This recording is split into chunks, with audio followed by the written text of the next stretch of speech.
Assalamualaikum warahmatullahi wabarakatuh. Halo sobat semua, jumpa lagi bersama kami tim PJSP dalam penelusuran jejak sejarah Pasuruan. Semoga kita semua sehat selalu dan senantiasa dalam lindungan Allah Subhanahu wa Ta'ala, Tuhan yang Maha Esa. Amin. Pada video kali ini kami akan mengajak sobat semua mengunjungi suatu tempat di wilayah Kecamatan Wonorejo, Kabupaten Pasuruan, Provinsi Jawa Timur yang dikenal oleh warga desa setempat dengan sebutan Watu Dakon. Informasi mengenai keberadaan situs bersejarah tersebut kami peroleh dari salah satu pecinta dan pelestari peninggalan budaya Nusantara, yaitu Mas Bambang. Begitu sampai di kediaman beliau, kami mendapati sebuah patung Ganesha yang berdiri di atas sebuah umpak. Ganesha merupakan dewa yang terkenal dalam agama Hindu yang memiliki gelar sebagai dewa pengetahuan dan kecerdasan serta dewa pelindung, juga dewa penolak bala atau bencana, dan dewa kebijaksanaan. Ia dikenal pula dengan nama Ganapati, Winayaka, dan Pilyar. Dalam tradisi pewayangan ia disebut Batara Gana dan dianggap merupakan salah satu putra Batara Guru atau Dewa Siwa. Dengan rasa penasaran kami mencoba bertanya mengenai asal mula dari ditemukannya patung Ganesha yang menurut estimasi kami dibuat antara era Kediri sampai era Singosari tersebut. Dengan senang hati, beliau mulai bercerita tentang sejarah penemuan patung Ganesha di desa Pakijangan ini.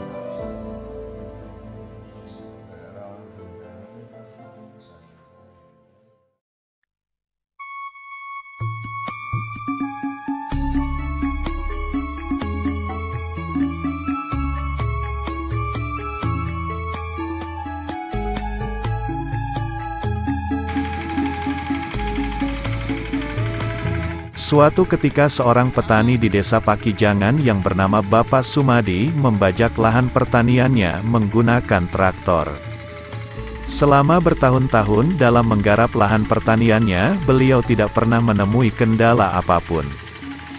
Hingga pada hari itu tiba-tiba alat bajaknya menghantam sebuah benda keras hingga beliau hampir saja terjungkal.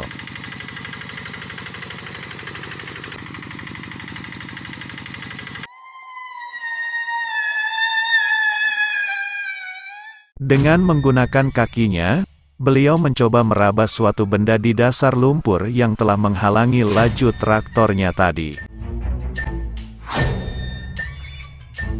Ternyata sebuah batu besar berhasil beliau temukan dan dengan susah payah ia mencoba mengangkatnya dari dasar lumpur. Dikarenakan batu yang beliau temukan tersebut mempunyai motif ukiran, ia pun memutuskan untuk membawanya pulang dengan maksud akan beliau gunakan sebagai tatakan vas bunga di depan rumahnya.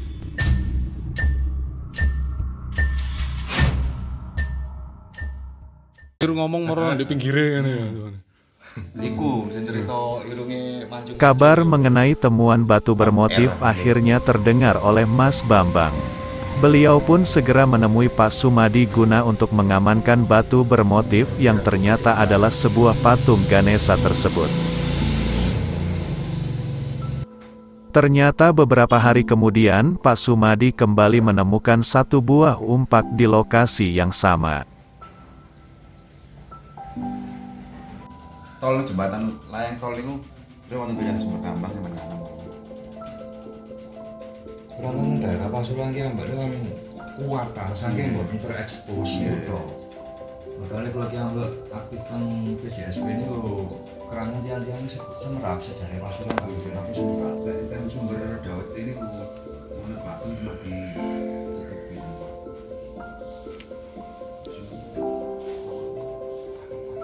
Hari semakin siang, sebelum hujan turun kami bersama Mas Bambang segera menuju ke lokasi yang oleh masyarakat sekitar dikenal dengan nama Watu Dakon.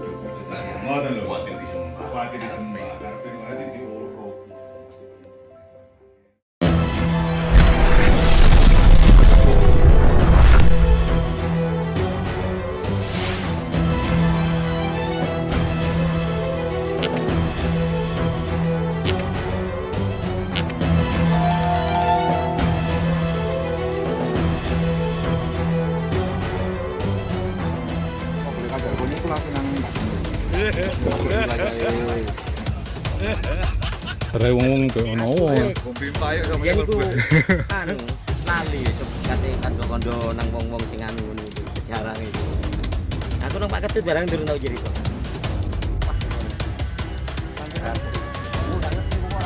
Waduh guys.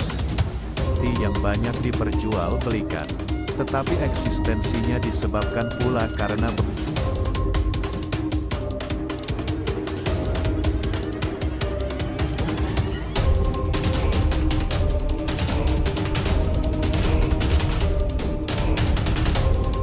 pegangan melintang pada gagang kaca. Estimasi kami tombak tersebut merupakan peninggalan dari masyarakat yang inilah yang kemudian menjadi cikal bakal keris Nusantara.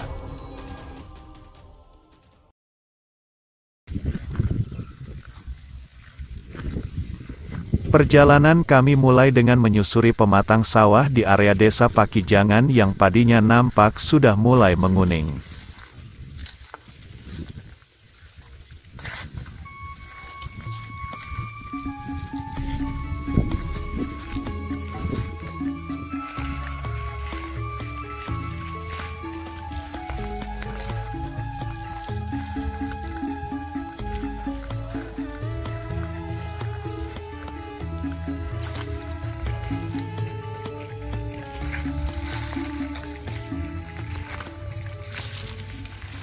Tidak membutuhkan waktu lama, kami pun sampai di lokasi Watu Dakon.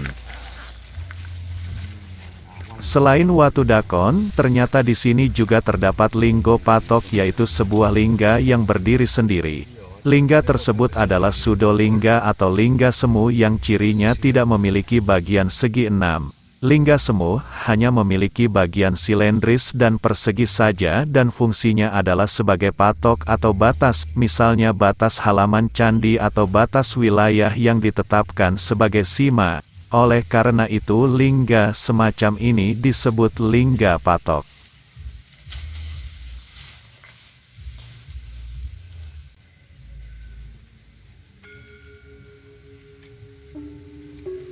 Menurut sumber informasi yang kami dapat di Museum Ajuk Ladang Nganjuk, Watu Dakon merupakan batu alam berwarna abu-abu kasar yang berbentuk lonjong.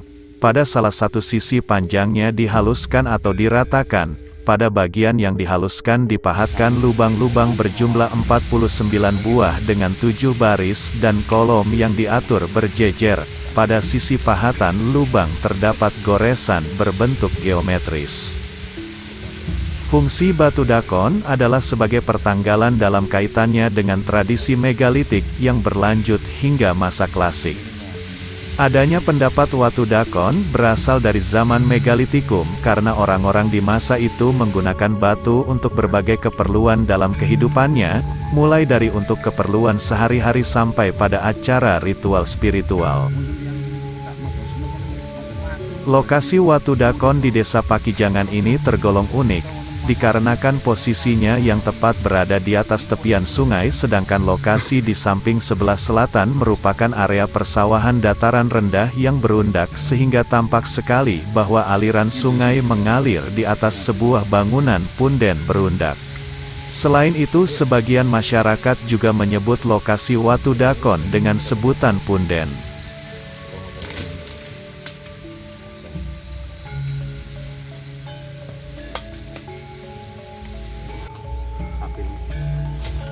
Batu-batu candi.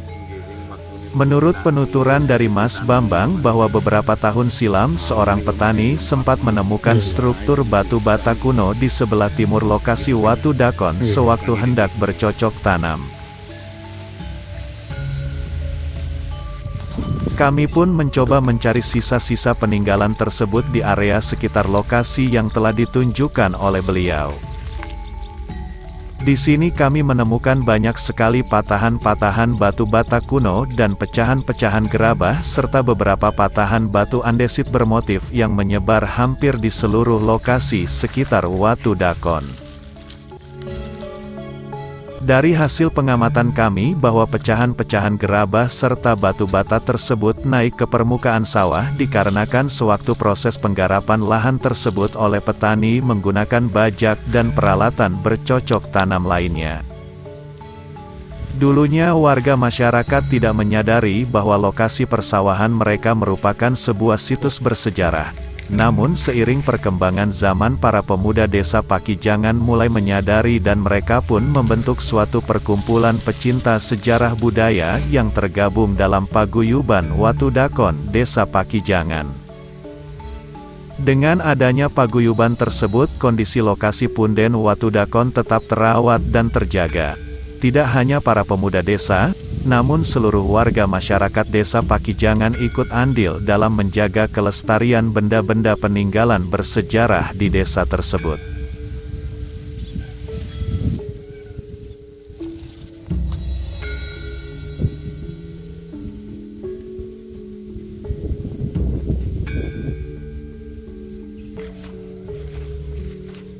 Penelusuran kami lanjutkan makin ke arah timur dari lokasi Watudakon.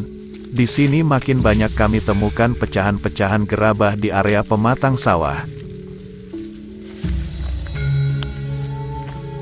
Selain itu, tepatnya di bawah pohon mangga kami kembali menemukan sebuah lingga patok dalam posisi telah roboh dan hanya nampak bagian bawah atau Brahma baganya saja.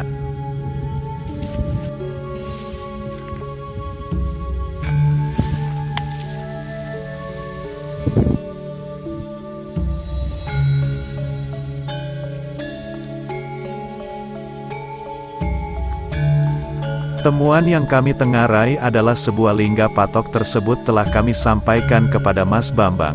Apabila benar, maka beliau bersama paguyuban pemuda Watudakon berencana akan bergotong royong mengamankan benda temuan tersebut.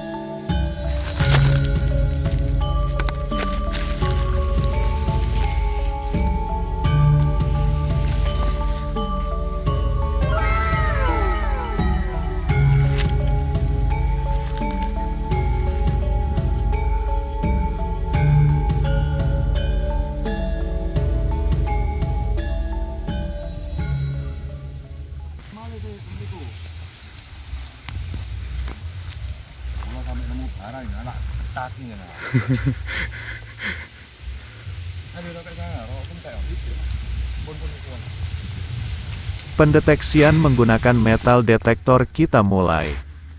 Untuk menjaga kebersihan di lokasi Watudakon, pendeteksian kami lakukan jauh di sebelah utara dari area utama tersebut.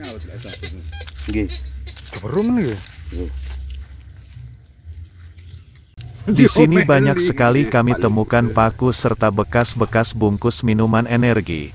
Hal tersebut merupakan suatu kendala bagi kami dalam mencari sisa-sisa logam peninggalan masa lampau yang merupakan salah satu cara bagi kami untuk mengestimasi suatu tempat bersejarah. Pindah.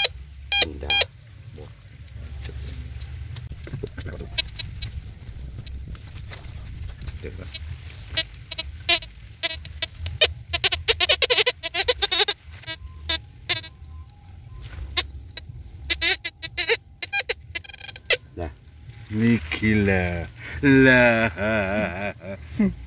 keranjang gawat.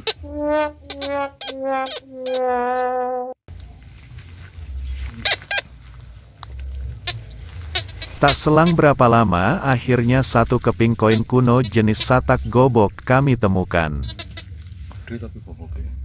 Koin Satak Gobok tersebut sewaktu kami temukan berada di atas permukaan pematang sawah dengan kondisi sangat berkerak.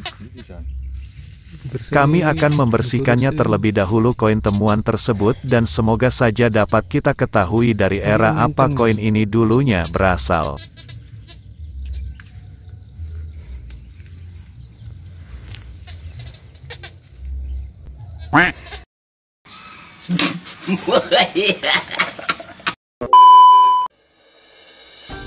Setelah koin Satak Gobok kami bersihkan dan menurut kecocokan dari beberapa sumber informasi yang kami dapat bahwa temuan kami di desa Pakijangan mengacu pada suatu era yaitu dinasti Song Utara antara tahun 1101 sampai tahun 1125 Masehi semasa Kekaisaran Huizong. Namun segala estimasi dapat saja berubah seiring dengan temuan-temuan terbaru di masa datang.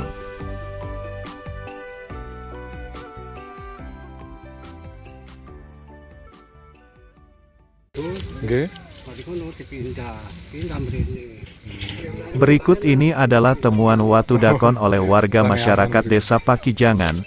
Menurut penuturan salah satu warga bahwa watu dakon tersebut sempat berpindah-pindah tempat. Demi keamanan akhirnya batu dakon dinaikkan dari dasar sungai dan kini berada di depan rumah salah satu warga. Hal tersebut membuktikan bahwa warga masyarakat desa Pakijangan sangatlah peduli terhadap benda-benda peninggalan bersejarah.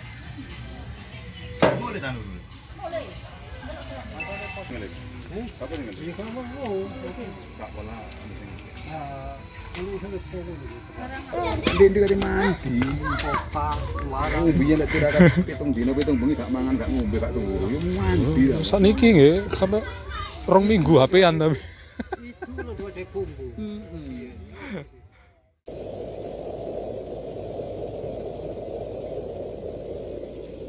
Angin mulai berhembus perlahan. Tak terasa waktu telah menunjukkan pukul 1:30 sore. Saya berserta 3 tim dan Mas Bambang memutuskan untuk melanjutkan penelusuran jejak sejarah Pasuruan ke wilayah selatan desa Pakijangan guna untuk menelusuri keberadaan sebuah goa di area tersebut.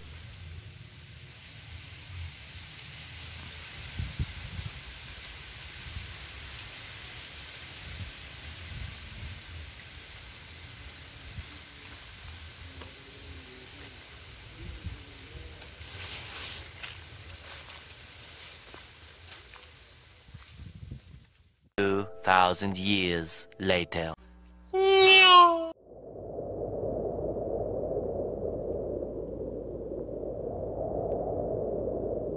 Setelah menempuh perjalanan kurang lebih 10 menit, akhirnya kami pun sampai di lokasi goa desa Pakijangan.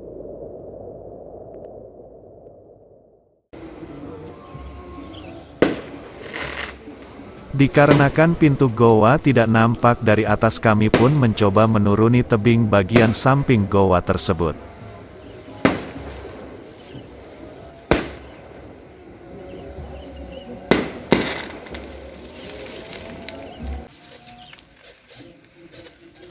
Begitu sampai di dasar tebing, ternyata pintu goa sudah tertimbun longsoran dan ditumbuhi pohon-pohon pisang sehingga menghalangi kami untuk dapat masuk ke dalam goa tersebut.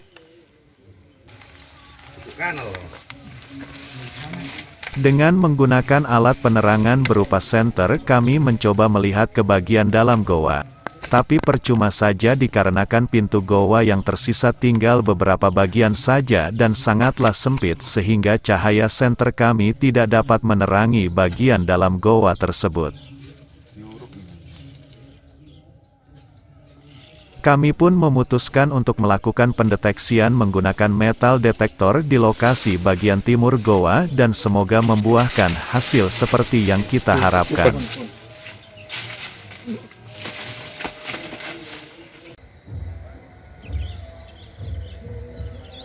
Menurut penuturan dari Mas Bambang bahwa dulunya ada 3 buah goa di desa Pakijangan ini. Namun dikarenakan suatu hal sehingga yang tersisa cuma 1 dan itu pun sudah hampir hilang tertimbun longsoran.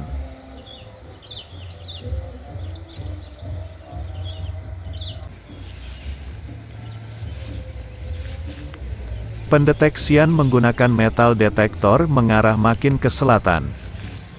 Setelah begitu lama tiba-tiba alat kami mendeteksi adanya logam bawah tanah di area bagian selatan dari goa. Pras.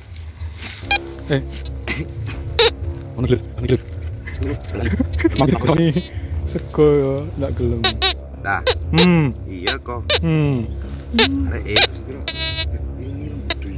iya. Iki apik.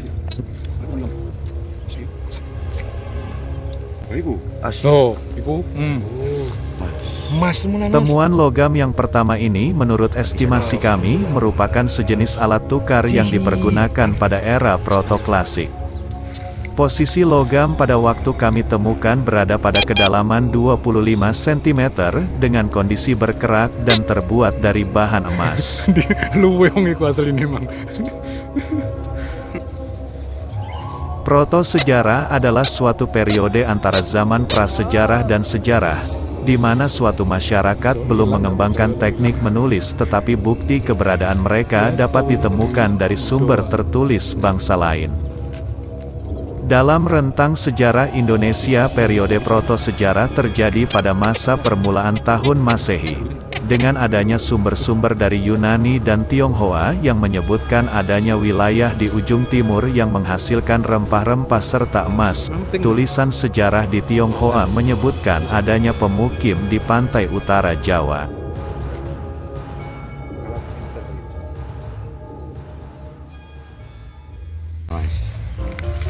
Tutorial pengedukan.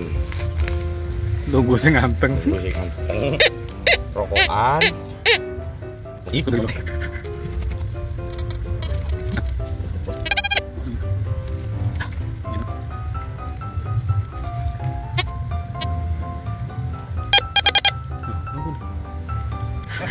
Berganjal. Tabuknya raja. Ngumpok. Ngumpo, mak cetar moro coplok mencelat mriki anu nih.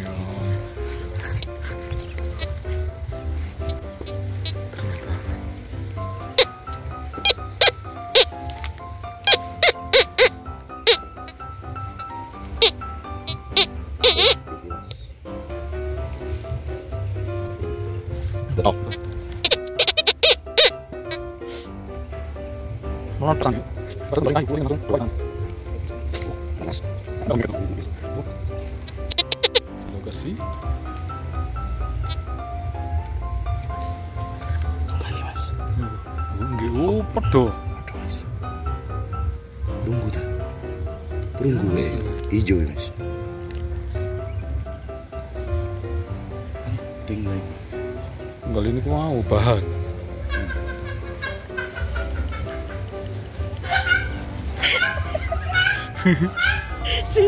Salah dulu. Apa cita? Apa cita? Coba cita.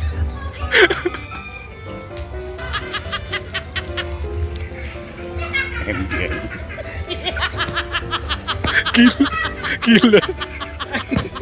Gila. Apa cita yang mana? Kau denger ya? Ampun Tuhan. Gila. Nggak peti sama nenung.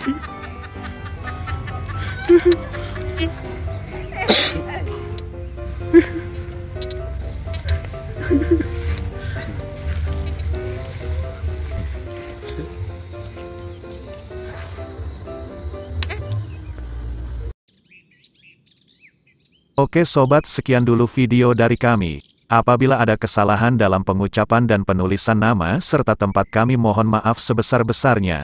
Segala estimasi bisa saja berubah seiring dengan kajian lebih lanjut. Terima kasih dan salam budaya.